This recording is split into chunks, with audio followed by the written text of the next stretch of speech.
2017 में हुकूमत पाकिस्तान ने एक लॉ पास किया था, लिमिटेड लाइबिलिटी पार्टनरशिप। अब ये लिमिटेड लाइबिलिटी पार्टनरशिप एक्ट के साथ किस तरह से लिंक्ड है या उससे बिल्कुल डिफरेंट है, या इन दोनों का आपस में कोई नेक्सस है या नहीं है, और इनका आपस में कितना का यानी कनेक्शन है, और इनको किसको प्रेफरेंस है किसको नहीं है, आपको पार्टनरशिप बिजनेस किसके अंडर डील करना चाहिए। इसी सारे सवालात पे आज की हम ये वीडियो करने जा रहे हैं। मैं हूं एडवोकेट मियां आबिद कयूम और आप देख रहे हैं Mac and associate YouTube channel. तो ये जो मैंने क्वेश्चन वीडियो के स्टार्ट में रेज किए हैं, it's all about the limited liability partnership and partnership act के जो की पॉइंट्स हैं, इनमें जो की डिफरेंस है उसके हवाले से है। बुनियादी तौर पे जो पुराना लॉ है जिसे हम पार्टनरशिप एक्ट 1932 कहते हैं, उससे ये 2017 का लॉ आने से पहले पार्टनरशिप का उसके अलावा कोई कंसेप्ट पाकिस्तान के हाथ में नहीं था।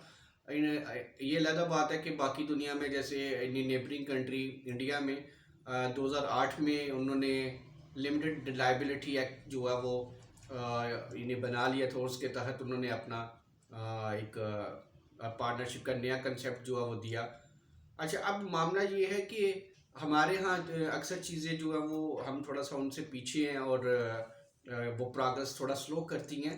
तो 2017 में जब कंपनीज एक्ट को एक रीशेप किया गया, 1984 का जो है वो ऑर्डिनेंस ख़त्म करके, तो कंपनीज एक्ट जो है वो बनाया गया। उसी वक्त ये लॉ भी साथ पास हुआ, पार्टनरशिप लिमिटेड लाइबिलिटी पार्टनरशिप। तो आज हम जो इस वीडियो में बेसिकली ये डिस्कस करने जा रहे हैं कि ये दोनों हैं तो पार्टनरशिप, वो भी पार्टनरशिप है, ये भी पार्टनरशिप है। तो स्पेशली फॉर लेमैन के इन दोनों में डिफरेंस क्या है, क्योंकि मोस्टली हमें इन्हीं क्लाइंट्स की तरफ से ये आता भी है कि भाई आप हमें सुजेस्ट कर रहे हैं कि आप लिमिटेड लाइबिलिटी पार्टनरशिप में चले जाएं, या कुछ लोगों को हम ये सुजेस्ट करते हैं कि आप सिंपल पार्टनरशिप डीड जो है वो अंडर दी पार्टनरशिप एक्ट के अंडर बना लें। और हर किसी के अपने हालात होते हैं बिजनेस के, उसके सर्कमस्टांसिस होते हैं, और कुछ चीज़ों को मद्देनज़र रखते हुए अकॉर्डिंगली एडवाइस किया जाता है। लेकिन ये इसीलिए कि ये थोड़ा सा उनको बेसिक मालूमात दे दे, और जो लॉ के स्टूडेंट्स हैं या जो इस साइड पे हमारे कुछ लीगल कम्युनिटी के वो लोग जो इसको लर्न करना चाहते हैं इन चीज़ों को, ये उनके लिए ही है वीडियो। तो स्टार्ट करते हैं कि इनमें जो की डिफरेंस है वो है तो काफ़ी ज़्यादा, मतलब अगर उनकी मैं आपको काउंट करवाने जाऊं तो शायद एक लंबी यानी फहरिस्त बन जाएगी। लेकिन मैं कोशिश करूंगा कि जो 7 से 10 मोटे मोटे की डिफरेंस है वो बता दें, और उन्हीं से आई एक्सपेक्ट के उनसे आपको काफ़ी हद तक इन दोनों का जो मेन एरियाज है इनमें, ये यानी पार्टनरशिप एक्ट उसके अंडर कैसे ये गवर्न होती है पार्टनरशिप एक्ट के अंदर, और पार्टनरशिप लिमिटेड लाइबिलिटी के अंदर कैसे जो है वो इन्हीं फार्मूलेट होती है, गवर्न कैसे होती है। ये सारी चीज़ों का बड़ा क्लियरली जो है ना एक एनालिसिस हो जाएगा, और उसी की बेस पे आप खुद से भी अगर आप यानी पार्टनरशिप के बिजनेस में आना चाह रहे हैं तो आप खुद से भी ये उसको तय कर पाएंगे कि यार मेरे हालात के अंदर जो मेरा सिचुएशन है उसके अंदर जो है वो हमें क्या करना चाहिए। पार्टनरशिप एक्ट के अंदर जो है पार्टनरशिप फार्मूलेट कर लेनी चाहिए, या लिमिटेड लाइबिलिटी के अंदर जो है वो पार्टनरशिप है। तो चूंकि दोनों में ये पार्टनरशिप का वर्ड आ गया, इसलिए ये कन्फ्यूजन बहुत कॉमन है। और इसमें ये जो आपको जानना इसलिए ज़रूरी है कि भाई ये है पार्टनरशिप, लेकिन फ़र्क ये किधर है, क्या करना चाहिए। तो स्टार्ट करते हैं कि ये किस तरह क्यों कर हैं डिफरेंट। तो हम ये देख लेते हैं कि ये प्रिवेलिंग लॉ के हिसाब से इन दोनों में क्या डिफरेंस है। इसी तरह से मैं कुछ आपको इन्हें कुछ बेसिक पॉइंट्स के ऊपर इन दोनों का डिफरेंस बताता जाता हूँ। तो प्रिवेलिंग लॉ जो पार्टनरशिप सिंपल पार्टनरशिप है वो उसमें पार्टनरशिप एक्ट 1932 है, और उसके बाद जो यानी लिमिटेड लाइबिलिटी पार्टनरशिप, जैसे कि मैंने आपको स्टार्ट में बताया कि वो 2017 में लॉ बनाया गया था, लिमिटेड लाइबिलिटी एक्ट उसको हम कहते हैं 2017। तो ये जो गवर्निंग लॉ है इन दोनों को, ये बुनियादी तौर पे है। तो उसके बाद जो है वो इनकी अगर हम रजिस्ट्रेशन की बात करें तो जो आम पार्टनरशिप है वो जब आप पार्टनरशिप डीड बना लेते हैं तो आपकी वो पार्टनरशिप फार्मूलेट हो जाती है, लेकिन वो उसको लीगल मतलब कवर देने के लिए उसकी रजिस्ट्रेशन ज़रूरी है। लेकिन अगर आप पार्टनरशिप नहीं कर ली, वो इवन ओरली भी कर ली, तो आपकी पार्टनरशिप का बिजनेस जो है वो इंटैक्ट हो जाता है। जबकि लिमिटेड लाइबिलिटी पार्टनरशिप जो है वो विदाउट इनकॉर्पोरेशन बिल्कुल भी जो है ना वो आप कह लें कि वो उसका कोई कोई कंसेप्ट ही कोई तस्वर नहीं है। वो आपको रजिस्टर्ड करवाएंगे तो वो आपकी वो पार्टनरशिप वजूद में आएगी, अदरवाइज कोई उसका वजूद नहीं होगा।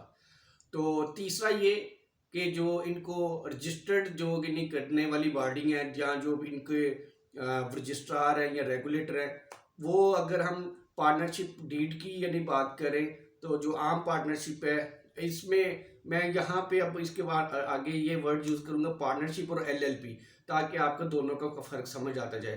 तो जो पार्टनरशिप है वो रजिस्ट्रार ऑफ फर्म्स जो है वो रजिस्टर्ड करता है, और उसका क्राइटेरिया अलग से है, वो मैंने अपनी बाकी वीडियोस में आपको बता रखा है कि ये उसका जो तरीक़ेकार है ये उसी उसी उन्हीं वीडियो की कंटिन्यूशन है। तो अगर आपने वो देखना हो प्रोसेस तो मेरी फर्स्ट वीडियो जो इस टॉपिक पे है पार्टनरशिप एक्ट के, वो देख लीजिएगा। तो जो एलएलपी है वो एसईसीपी में रजिस्टर्ड होती है, security exchange commission of Pakistan में, और वही इसको रेगुलेट करती है, वही रजिस्टर्ड करती है। वहीं पे अगर आपने कल को इसको डिज़ोल्व करना है या इसमें अमेंडमेंट करनी है तो वो सब कुछ जो है वहाँ ये एसईसीपी ने करना है। तो ये भी एक मेन की डिफरेंस है कि वो पार्टनरशिप रजिस्टर ऑफ फर्म्स के पास चलती है, जबकि ये सिक्योरिटी एक्सचेंज में। तो उसके बाद जो इनकी क्रिएशन की बात करें तो मैंने आपको ये बताया कि partnership firm is created under a partnership agreement. आप पार्टनरशिप एग्रीमेंट कर लिया तो आपकी पार्टनरशिप जो फर्म है वो यानी इस्टेब्लिश होगी। लेकिन जो एलएलपी है उसके लिए ज़रूरी है कि वो आप उस लॉ के अंडर जाके रजिस्टर्ड करवाएं, यानी एलएलपी का जो एक्ट है उसके अंडर आप एसईसीपी के साथ रजिस्टर करवाएंगे तो वो क्रिएट होगी, अदरवाइज नहीं होगी। तो अब ये नहायत ही एक मेजर वे की पॉइंट डिस्कस करने जा रहा हूँ कि जो इसकी डिस्टिंक्ट एंटिटी है, यानी विद रिस्पेक्ट टू एंटिटी की अगर हम बात करें तो पार्टनरशिप जो है वो सू नहीं कर सकती, ना सू हो सकती है। ठीक हो गया, ये सेपरेट लीगल एंटिटी नहीं है। Partnership under the partnership act बेशक ये रजिस्टर्ड भी हो, लेकिन ये सेपरेट लीगल एंटिटी नहीं है। जबकि एलएलपी जो है वो सेपरेट लीगल एंटिटी होगी। सेपरेट लीगल एंटिटी मीन कि ये सू भी कर सकती है, इसके खिलाफ दावा भी किया जा सकता है और इसके ये खुद भी दावा कर सकती है। तो ये एक लीगल पर्सन है। अगर हम उसको सेपरेट एंटिटी की बात करें तो ये एक लीगल पर्सन है, जबकि आम पार्टनरशिप जो है वो नहीं है। तो उसके बाद हम नाम की अगर इन्हीं बात कर लें with respect to its name, तो जो पार्टनरशिप है वो उसमें आपने कोई भी नाम रख लें जो यानी अंडर द लॉ अलाउड है, यानी वो ऑफेंसिव ना हो। उसका भी यानी वो क्राइटेरिया सेक्शन 56 में पार्टनरशिप एक्ट में दिया गया है। मेरी पहले वाली वीडियो में वो भी तफसीली डिस्कस हुआ है कि यानी कौन से नाम जो है वो नहीं रख सकते, बाकी यार नॉर्मली जो आम नाम आप रखना चाहें वो रख सकते हैं।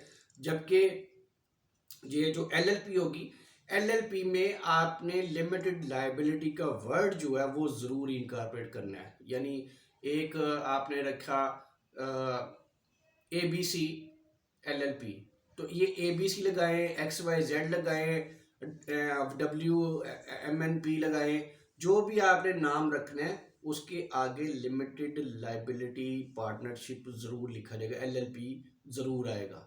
तो ये इसके नाम के हवाले से एक मेजर डिफरेंस है। ठीक हो गया जी। उसके बाद आ गया जी कि इसका जो इन्हें चार्टर डॉक्यूमेंट है, तो जो चार्टर डॉक्यूमेंट है वो पार्टनरशिप में पार्टनरशिप डीड होता है जो कि रजिस्टर्ड हो या नहीं हो। ठीक है। जबकि एलएलपी में जो भी आपका वो जो एग्रीमेंट है, जो पार्टनरशिप कॉन्ट्रैक्ट है, वही चार्टर्ड डॉक्यूमेंट होगा, लेकिन वो हर सूरत में रजिस्टर्ड होगा, क्योंकि मैंने आपको बताया कि एलएलपी की वजूद एग्जिस्ट ही नहीं करता without the registration with the SECP.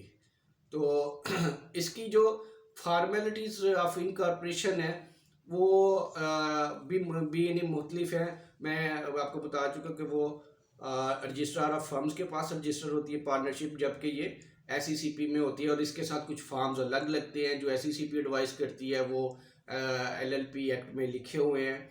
और जो पार्टनरशिप है उसके भी जो है वो पार्टनरशिप एक्ट में अगर देखें तो उसका पार्टनरशिप डीड का फॉर्मेट भी दिया गया, फिर उसमें क्या लिखना है वो सब का सब, ये बेसिक चीज़ें मैंने वीडियो 1 में कि ये डीड ड्राफ्ट कैसी होगी, उसके मेन कंटेंट्स क्या होंगे, उसमें बताया हुआ है। मैं इन्हीं ट्राई करूँगा कि इन चारों जो पहले मेरे लेक्चर आ चुके हैं पार्टनरशिप एक्ट, उनका लिंक जो है वो इसकी डिस्क्रिप्शन में दे दूँ। तो आगे जो है वो हम देखते हैं कि with respect to legal proceedings, तो लीगल प्रोसीडिंग जो है वो only registered partnership can sue third party. जो पार्टनरशिप है आम, वो सिर्फ थर्ड पार्टी की हद तक सू कर सकती है अगर वो रजिस्टर्ड होगी, वो भी उसी सूरत में अगर वो रजिस्टर्ड है। अगर रजिस्टर्ड नहीं है, सिर्फ सिंपल पार्टनरशिप है, तो वो थर्ड पार्टी को भी सू नहीं कर सकती है। जबकि एलएलपी जो है वो सू कर भी सकती है और हो भी सकती है। उसके बाद आगे के मतलब difference on the basis of foreign participation, यानी फॉरेन पार्टिसिपेशन के क्या इसमें कोई यानी थर्ड पार्टनर एलएलपी में तो हो सकता है, लेकिन जो पार्टनरशिप है उसमें हमारे जो ये पार्टनरशिप एक्ट है ये इसके ऊपर खामोश है, साइलेंट है कि ये थर्ड यानी वो फॉरेन को जो है वो एज अ पार्टनर हम बना सकते हैं या नहीं। तो लिहाजा नॉर्मल हालात में मैं यही कहूँगा, क्योंकि यानी लॉ साइलेंट है तो लिहाजा हम नहीं बना सकते, जबकि एलएलपी में ऐसा मुमकिन है। फिर आगे जी difference with respect to members या मेंबरशिप कह लें, तो पार्टनरशिप जो है वो जो अंडर दी पार्टनरशिप एक्ट बनती है उसके मिनिमम 2 मेंबर्स होंगे और मैक्सिमम होंगे उसके 20 मेंबर्स। जबकि on other side in LLP minimum वहाँ भी 2 ही होंगे, लेकिन there is no limit of maximum number of partners. उसमें आप 50 भी रख लें, 100 रख लें, उसमें कोई लिमिट ही नहीं दी गई है। तो उसके बाद आगे जी इनमें इन दोनों में फ़र्क with respect to ownership of assets, कि ये जो फर्म के एसेट्स होते हैं या पार्टनरशिप के, उसके हिसाब से इनमें जो फ़र्क है वो ये है कि जो आम पार्टनरशिप है वो उनमें partners have joint ownership, joint and several दोनों होगी। सेवरल भी हम जो अक्सर वर्ड यूज़ करते हैं लीगली, सेवरली एंड जॉइंटली। तो ये इसमें पार्टनरशिप में आपकी जो एसेट्स की ऑनरशिप है वो same like liabilities and obligation, it would be severally and jointly. जबकि उसमें एलएलपी में जो एसेट्स की ऑनरशिप है that would be independent of the partners and ownership of the assets जो है वो उनकी इंडिपेंडेंट होगी, जॉइंटली नहीं होगी। ठीक हो गया जी। आगे हम इसमें जो अब लास्टली मैं आपको बता दूं इनमें जो की डिफरेंस, एक यानी और मेजर पॉइंट है on the basis of rights, duties and obligations of the partners. तो एक तो ये और मैं साथ ऐड करता चलो कि जैसे प्राइवेट लिमिटेड में हम जो उसमें फर्द होते हैं, अफराद होते हैं, उनको डायरेक्टर्स कहते हैं। ठीक है। जबकि एलएलपी में और पार्टनरशिप में ये दोनों में जो अफराद होंगे उनको हम पार्टनर्स ही कहेंगे। रही बात जो मैंने आपको बताया क्या जो इसका आखिरी की डिफरेंस है on the basis of their duties, liabilities and rights, उसके हवाले से अगर हम बात करें तो जो पार्टनरशिप में उसमें राइट्स, ड्यूटी, एप्लीकेशन जो है ना वो पार्टनरशिप डीड गवर्न कर रही होगी, यानी जो आपका बेसिक डॉक्यूमेंट है उसमें जो आपने राइट्स, ड्यूटीज़ और ऑब्लिगेशंस लिखी है पार्टनर्स की, वही गवर्न करेंगी। ठीक हो गया। जबकि एलएलपी में काफ़ी हद तक जो आपका एलएलपी एग्रीमेंट है वही गवर्न करता है 99%। शायद मैंने ये अपनी चारों वीडियो में ये बात बार बार कही है, जो इससे पहले मैं चार इन वीडियोस बना चुका हूँ ऑन द पार्टनरशिप एक्ट और द पार्टनरशिप लॉ। उसमें मैंने रिपीटेडली ये बात बताई है कि आपके पार्टनरशिप का कोई भी इशू होगा, वो किसी भी किस्म का होगा, वो आपके अपने पार्टनर्स के हवाले से होगा, आपके आपस में लेन देन या आपके फर्म के साथ लेन देन या किसी थर्ड पार्टी के, जब भी कोई मसला आएगा आपको अपनी पार्टनरशिप का जो डॉक्यूमेंट है which is the basic document of your firm, वहीं पे देखना होगा कि उसमें क्या सोल्यूशन लिखा हुआ है, उसमें लिखा हुआ है कि नहीं। अगर वो साइलेंट है तो फिर आपने आप यानी लॉ में देखना है। तो ये अगर respect with the respect to duties obligation और राइट्स देखें तो वो वहीं से क्या लेके डिटर्मन होंगे। ये काफ़ी सिमिलर सा पॉइंट है। लेकिन ये जो एलएलपी है इसमें काफ़ी सारी चीज़ें जो एलएलपी अगर आप एग्रीमेंट में नहीं लिखी हुई तो वो फिर आपको लॉ से भी ड्राइव हो जाती हैं।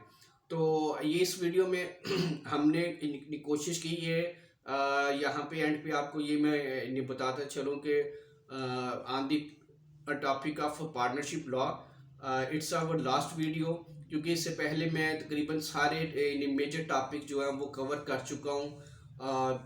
वो पहले से इन उसके स्कोप, इंट्रोडक्शन, हिस्ट्री, बैकग्राउंड और जो इन्हें पार्टनरशिप डीड और एग्रीमेंट के जो इन्हें कंटेंट्स और फार्मूलेशन है वहाँ से लेके फिर इन्हें वो इन्हें सेकंड वीडियो इंट्रोडक्शन और ऑफ न्यू पार्टनर, और जब पार्टनर को निकालना या रिटायर करना या उसको इन्हें जबरन रिटायर करना या निकालना है, इन्हें एक्सपल्शन करनी है, उसका क्या तरीक़ेकार होगा। तीसरी वाली हमने की थी कि अगर पार्टनरशिप जो है वो रजिस्टर्ड ही नहीं है तो उसके क्या कंसिक्वेंसेस, लीगल कंसिक्वेंसेस या उसकी लीगल स्टैंडिंग या फुटिंग क्या होगी।